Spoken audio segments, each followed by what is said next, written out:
미래사회 IT연구소의 김덕진 소장님 소개해드립니다. 안녕하세요, 소장님. 네, 안녕하세요. 반갑습니다. 김덕진입니다. 네, 먼저 첫 시간이니까 짧게 네. 자기소개 좀 해주세요. 네. 저는 미래사회 IT연구소라는 연구소를 운영하고 있고요. 또 학교에서 강의를 통해서 또 많은 분들 찾아뵙고 있습니다. 최근에 정말 다양한 IT 기술 또 AI 이런 것들이 많이 나오고 있잖아요. 그래서 그런 것들을 좀 쉽게 여러분께 또 재밌게 전달드리는 IT 커뮤니케이터의 역할 한번 열심히 해보도록 하겠습니다. 네, 감사합니다. 네, IT에 대한 정말 인사이트 깊은 시각들 한번 들어보겠습니다. 중간에 잠깐 힌트를 주셨는데 최근에 AI 열풍이 정말 뜨거운 것 같아요. 그렇죠? 이제 챗 GPT가 지난달부터 거의 1분기 시장을 막 이끌어내는 그런 종목이 됐었는데 첫 출시에 열풍이 많이 불었어요. 네. 그런데 이제 부작용에 대한 이야기들도 좀 나오는 것 같고요. 그래서 오늘 챗 GPT에 대해서 좀 들어보겠습니다. 네, 챗 GPT 최근에 이렇게 열풍이 좀 대단하다고 하는데 요즘은 챗 GPT 같은 인공지능 개발을 멈추자는 이야기가 나온다고요? 네, 그러니까 참 이게 흥미로운 건데요. 네. 우리가 지금까지 이렇게 계속 개발이 되고 있으면 이걸 도대체 어떻게 가는가에 대한 이야기가 나오는데 이 개발을 멈추자. 특히나 학습이라고 하죠. 데이터를 학습하는 걸 6개월 동안 중단하자라는 이야기가 나오기 시작한 겁니다. 네. 근데 그게 어떤 그냥 평범한 사람들이 얘기한 게 아니라 우리가 알고 있는 테슬라의 CEO인 일론 머스크부터 시작해가지고 인공지능 전문가 1000명이 이런 얘기를 한 거예요. 그래서 네. 이 사람들이 어떤 삶의 미래 연구소라고 하는 미국의 비영리 단체가 있습니다. 근데 그 비영리 단체에서 1000명을 서명을 해서 말씀드린 대로 이 GPT-4를 능가할 수 있는 이러한 대형 언어 모델 개발 6개월 동안 좀 멈추자라고 하는 이야기를 했고요. 이제 네. 왜 그런가 내용을 좀 봤더니 결국엔 안전 프로토콜이나 우리가 규약 같은 것들이 좀 나오고 나서 네. 그리고 해야지 최소한 6개월은 멈춰야 된다. 이런 얘기를 지금 하고 있는 것이죠. 그렇군요. 그럼 인공지능 개발에 약간 중단에 동의를 한 사람들도 네. 좀 신기한 것 같아요. 저는 아직 사용해보는 사용자 입장이다 그렇죠. 보니까 잘 이해가 안 됐는데 이런 이야기가 왜 나오게 되는 건가요? 그러니까 이게 아까도 말씀드린 대로 그냥 일반 사람들이 그랬으면 그럴 수 있겠구나 아니면 네. 이거 왜 그러지라고 하는데 이 면면이 대단합니다. 예를 들면 우리가 알고 있는 애플의 공동 창업자인 스티브 워즈니악이라는 사람도 여기에 또 같이 공인을 했고요. 또 이제 핀터레스트 CEO 그리고 우리가 잘 알만한 사람 중에 한 명은 이제 유발 하라리 그러니까 우리가 아는 베스트셀러 작가 있지 않습니까? 이런 사람들이 다 서명에 동참을 한 거예요. 그래서 그 내용을 봤더니 이런 겁니다. 강력한 AI 시스템이 나오게 되면 이거는 만약에 우리가 긍정적이고 좋다라고 모두 다 평가할 때 나와야 되는데 네. 아직은 그러지 않다. 근데 이게 너무나도 빠르게 올라가니까 쉽게 말하면 우리 인류에 좀 혼란을 미칠 수 있다. 그래서 최소한 좀 이런 것들이 잠깐이라도 멈추고 우리가 이런 이야기들을 하자라는 이야기를 하는 거예요. 근데 이 그러니까 이 연구 기관에 비영리 단체에 가장 또 후원을 많이 하는 사람 중에 하나가 일론 머스크거든요. 네, 그렇군요. 근데 이 일론 머스크가 참 흥미로운 게 아시겠지만 일론 머스크는 테슬라라고 하는 이제 자율주행차 회사, 그러니까 인공지능을 가장 많이 하는 사람 중에 한 명이죠. 그리고 또 흥미로운 것 중에 하나는 우리가 지금 이야기하는 챗 GPT를 만든 오픈 AI의 원래 공동 창업자 중에 한 명이 일론 머스크입니다. 네. 근데 이렇게 지금 나오고 있으니까 어떤 사람들은 좀 비난하는 목소리도 나와요. 예를 들면 이런 거죠.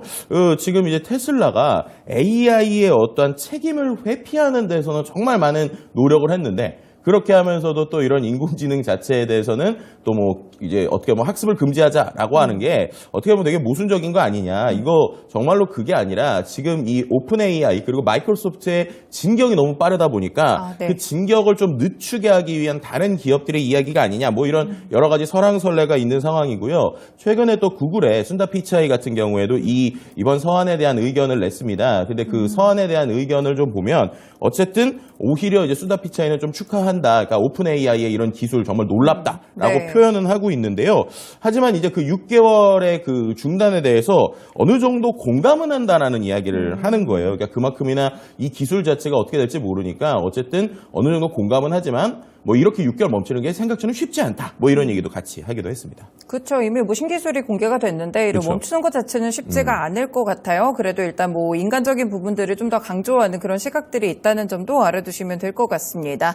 물론 이제 챗 GPT가 이제 보니까 논문도 써주고요, 시도 그죠, 써주고 그죠. 저는 이제 제 직업도 약간 위태로운 것 같아요. 대본도 써주는 것 같아서 네. 이렇게 삶에 미친 영향이 좀 대단한 것 같은데 부정적인 측면도 있나요? 네, 맞습니다. 실제로 이제 말씀하신 것처럼 이게 워낙 신기하다 신기하다 보니까 많은 기업들 또 이제 많은 사람들이 다 쓰고 있는데요. 실제로 좀 오류들이 생기고 있고 문제가 생기고 있는 거죠. 뭐 대표적으로 최근에 삼성전자에서 좀 이런 이슈가 있었습니다. 삼성전자 내 디바이스 솔루션이라고 하는 사업장이 있는데 네. 거기에 이제 챗GPT를 한번 적극적으로 활용해봐라라고 한 거예요. 근데 어떤 문제들이 있느냐? 지금 챗GPT가 베타 버전이고요. 그리고 저희가 이거 올리게 되면 예를 들면 그 안에다가 여러 가지 우리가 내용을 올리면 그걸 어쨌든 오픈 AI에서 지금 확인할 수 있습니다. 아, 네. 그리고 그런 부분이 지금 이제 어느 정도 그들이 가지고 있는 여러 가지 상황에 나오고 있는 거거든요.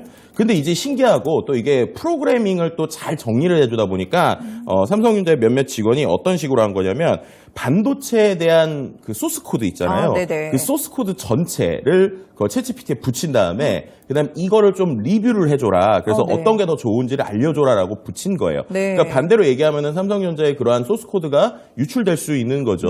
그리고 또 어떤 사람은 이거를 또 올려놓은 다음에 오히려 좀 요약을 해줘라, 압축을 해줘라 이런 것도 시킨 아, 거예요. 네. 그러니까 그거 역시도 이제 노출될 수 있다라는 거고요. 또 한 가지는 얘가 이제 어떤 좀 뭐 아나운서님 말씀하셨지만은 우리가 가지고 있는 여러 가지 뭐 내용들을 정리를 해주거나 줄이는 걸 잘하다 보니까 어떤 분이 회의록 그러니까 우리가 회의를 한 녹음을 한 파일을 네. 텍스트로 변환을 한 거를 또 챗GPT에 올려서 이거를 좀 요약을 해줘라고 한 거죠. 그러니까 즉 이러한 사용자들의 부주의 혹은 사용자들이 이렇게 데이터를 올리는 것들이 유출될 수 있다는 것을 모르는 상황에서 네. 챗GPT를 활용하다 보니까 보안에 좀 이슈가 생겼던 이런 문제가 있었고요. 네. 이런 것들이 뭐 꼭 삼성전자뿐만 아니라 다른 기업들에서도 이제 고민이 되고 있어서 뭐 포스코 같은 경우에는 아예 이제 내부에 대한 유출을 차단하기 위해서 인트라넷 그러니까 인터넷과 네. 연결되지 않은 곳에서만 뭐 챗GPT를 이제 별도로 한 번 더 API로 받아서 쓰게 한다거나 이런 식으로 기업들의 지금 고민들이 좀 이어지고 있다. 뭐 이렇게도 같이 말씀드릴 수 있을 것 같습니다.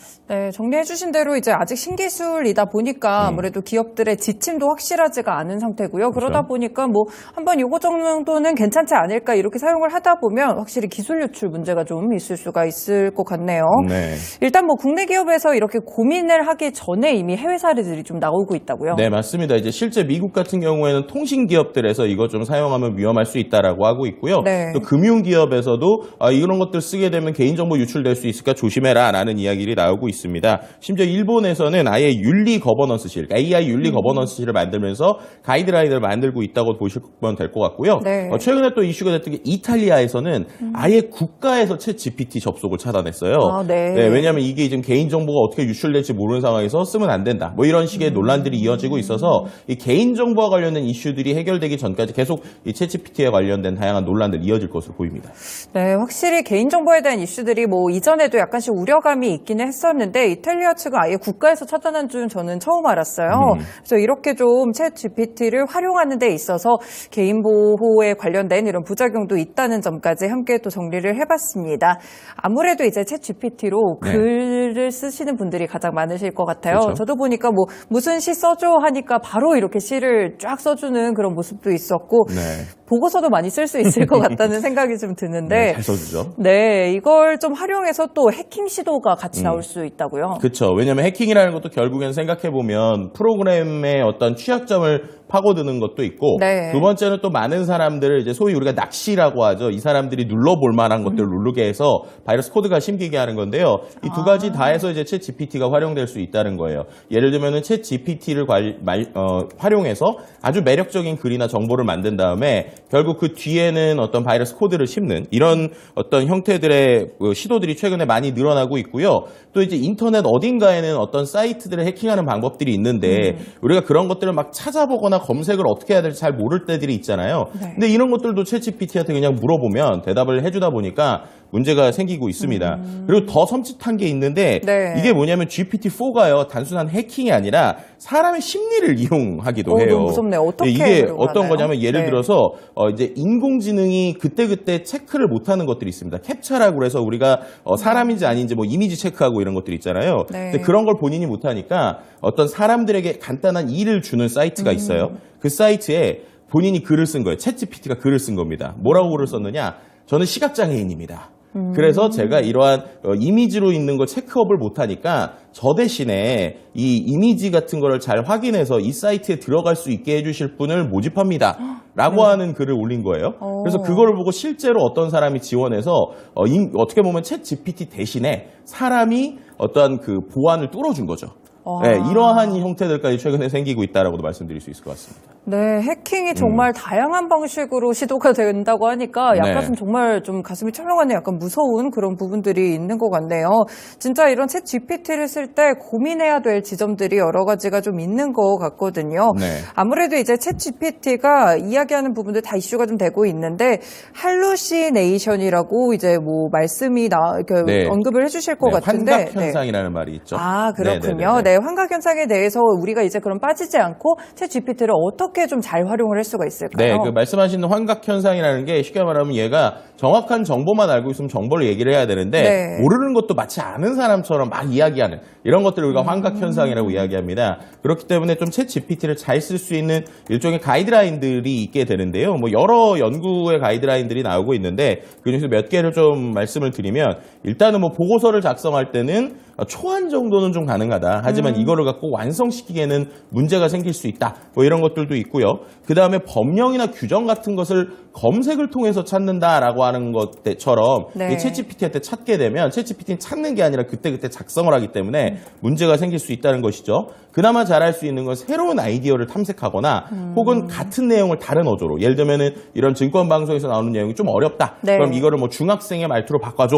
라는 이런 것들은 네. 아주 깔끔하게 잘하거든요. 그래서 이 챗 GPT가 잘하는 것 그리고 못하는 것도 하면 되는 것 하지 않아야 되는 것들을 잘 구분하셔서 사용하는 게 가장 좀 현명한 방법이지 않을까 이런 생각을 좀 같이 말씀드릴 수 있을 것 같습니다. 그러니까 챗 GPT가 확실히 할 수 있는 것과 없는 것들을 좀 구분해서 사용을 하면서 약간 응용 정도는 지금은 그렇죠. 그런 수준에서 사용을 하는 게 좀 좋을 것 같습니다. 일단 챗 GPT에 대해서 물론 지금은 초기 수준이기 때문에 어느 정도 오류도 조금 있는 것 같고요. 네. 이런 것들이 나오는 것 같은데 이런 한계들 언젠가는 좀 극복이 되지 않을까요? 그렇죠. 이제 말씀하신 것처럼 뭐 최신 정보를 담고 대처하는 것들은 지금 되지 않죠. 2021년까지밖에 없으니까. 네. 또 이제 보안에 대한 취약점들도 있습니다. 말씀드린 베타 버전이기 때문에. 근데 이런 것들이 좀 시간이 지나면은 보완이 되겠죠. 예를 들면 할루시네이션 같은 경우에는 최근에 얘기한 걸 보면은 한 2년 안에 해결할 수 있다. 뭐 이런 얘기도 나오고 네. 있는데요. 근데 이제 이러한 것들을 또 보완하는 대안들도 나오고 있어요. 뭐 예를 들면 마이크로소프트의 빙챗이라든지 챗 GPT 자체에도 플러그인 같은 것들이 탑재되기 시작을 하고 있는데요. 뭐 이런 얘기들에 대해서는 뭐 지금 뭐 시간이 거의 다 됐으니까 또 기회 될 때 다음 시간에 또 말씀을 계속 드리면 좋을 것 같습니다. 네, 그렇군요. 챗 GPT 정도에 대해서 챗 GPT에 관련해서 이제 좋은 점과 나쁜 점들을 함께 좀 들어보고 있는데요. 네. 그러면 소장님이 좀 생각하시는 챗 GPT의 방향은 어디로 가야 된다고 생각을 하세요? 일단은 챗 GPT는요, 우리가 보통 사람을 과연 인공지능이 대체할 것이냐라고 얘기할 때 보통 사람을 인공지능이 대체하진 않을 것 같아요. 하지만 인공지능을 잘 활용하는 사람이 그렇지 않은 사람을 대체할 확률은 상당히 높습니다. 그렇기 때문에 우리가 이걸 잘 도구로서 활용을 해야 되는데요.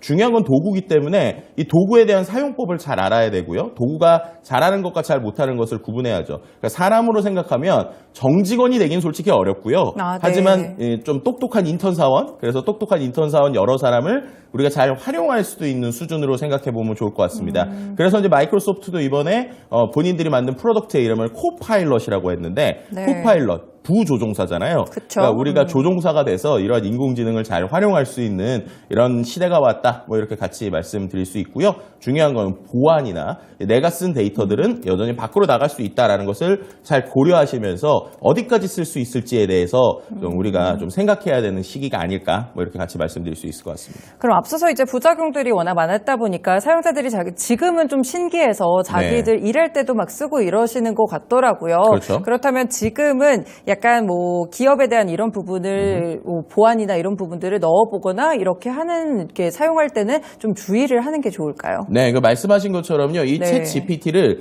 기업에서 활용할 때랑 개인으로 활용할 때랑 좀 가이드라인이 다릅니다. 아, 네. 예를 들면 지금 우리가 무료나 혹은 $20를 내고 쓰고 있는 베타 버전 같은 경우에는 요게 나오는 데이터들이 지금 다 뭐 약관이나 이런 걸 보면은 챗 GPT의 연구를 위해서 오픈 AI로 넘어가게 돼 있거든요. 그렇기 때문에 당연히 여기에는 기업 정보를 넣으시면 안 되겠죠. 그럼 기업들은 지금 못 쓸 수 있느냐 안 써야 되느냐 그게 아니고 API라고 그래서 우리가 알고 있는 서비스가 아니라 그 네. 챗 GPT 엔진을 가져오고 그 다음에 그 안에서 우리 회사에서 쓸 수 있게 하는 이러한 별도의 방식들이 있습니다. 네. 이제 그런 방식을 활용하면 이제 그 말 잘하는 녀석만 가져오고 우리 회사의 정보는 우리 회사 내에서 있는 있는 거죠. 근데 그렇게 하기 위해서는 당연히 커스터마이징이나 별도의 개발이 필요하고요. 그런 부분들을 하게 되면 개인정보에 대한 이슈가 없다라고도 말씀드릴 수 있을 것 같아요. 즉 활용처에 따라서 이러한 도구들을 어떤 식으로 써야 될지를 고민을 해야 되고요. 근데 지금 있는 버전 자체는 말씀드렸던 베타이고 여기에 있는 정보들은 지금 오픈 AI에 지금 응용될 수 있다. 뭐 이런 얘기는 꼭 드려야 될 것 같습니다.